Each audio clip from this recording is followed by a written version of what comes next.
പത്തനംതിട്ട കോന്നിയിൽ യാത്രയ്ക്കിടെ കുഴഞ്ഞു വീണ യുവതിയെ ആശുപത്രിയിലെത്തിച്ച് സ്വകാര്യ ബസ് ജീവനക്കാർ. മൂഴിയിൽ നിന്ന് ബസ്സിൽ കയറിയ യുവതിയാണ് കുഴഞ്ഞു വീണത്. കോന്നി താലൂക്ക് ആശുപത്രിയിലാണ് യുവതിയെ പ്രവേശിപ്പിച്ചത്. CK അഭിലാൽ വിവരങ്ങളുമായി ചേർന്നത്. അഭിലാൽ, സമയോചിതമായ ഇടപെടൽ ബസ് ജീവനക്കാരുടെ ഭാഗത്തുനിന്നുണ്ടായി. ഇവരുടെ ആരോഗ്യമൊക്കെ എങ്ങനെയായിരുന്നു സംഭവം? കരുമാംതോട്ടിൽ നിന്നും കോന്നി വഴി പത്തനംതിട്ട റൂട്ടിൽ സർവീസ് നടത്തുന്ന ബ്ലൂ ഹിൽ എന്ന സ്വകാര്യ ബസ്സിലെ ജീവനക്കാരാണ് അടിയന്തര വൈദ്യസഹായത്തിന് വേണ്ടി പ്രവർത്തിച്ചത്. കരുമാംതോട്ടിൽ നിന്ന് ഇന്ന് രാവിലെ യാത്ര പുറപ്പെട്ട് വരുന്ന വഴി മൂഴിയിൽ നിന്നാണ് രാഖി എന്ന യുവതി ബസ്സിൽ കയറുന്നത്. കോന്നിക്ക് സമീപം പയ്യന്നാമണിലെത്തിയപ്പോൾ സഹയാത്രികയുടെ മടിയിലേക്ക് ഇവർ കൊഴിഞ്ഞു വീഴുകയാണ് ഉണ്ടായത്.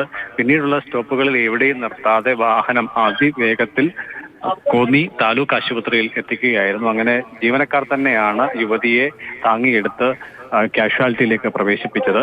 രാഖിക്ക് വളരെ വേഗത്തിൽ തന്നെ പ്രഥമ ശുശ്രൂഷ ലഭ്യമാക്കുകയും അങ്ങനെ രാഖി ബോധം തെളിഞ്ഞ് ആരോഗ്യസ്ഥിതി വീണ്ടെടുക്കുകയും ചെയ്തിട്ടുണ്ട്.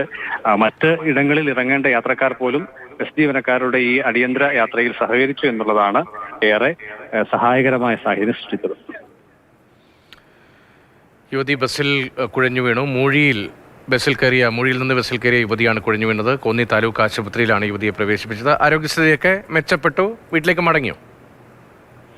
അതെ, പ്രഥമ ശുശ്രൂഷയിൽ തന്നെ രാഖിക്ക് ആരോഗ്യം വീണ്ടെടുക്കാൻ സാധിച്ചിട്ടുണ്ട്. എന്താണ് ഒഴിഞ്ഞു വീഴാൻ ഇടയാക്കിയത് എന്നതിനെ കുറിച്ച് വ്യക്തത ഉണ്ടായിട്ടില്ല. എന്തായാലും അടിയന്തര വൈദ്യപരിശോധനയെ തുടർന്നും അത് ചികിത്സ ലഭ്യമാക്കിയതിനെ തുടർന്നും യുവതി ആരോഗ്യം വീണ്ടെടുത്തു എന്നുള്ളതാണ് ആശുപത്രിയിൽ നിന്ന് ലഭ്യമാവുന്ന വിവരം. പിന്നെ ബന്ധുക്കൾ എത്തി യുവതിയെ കൂട്ടിക്കൊണ്ടുപോവുകയാണ് ഉണ്ടായത്.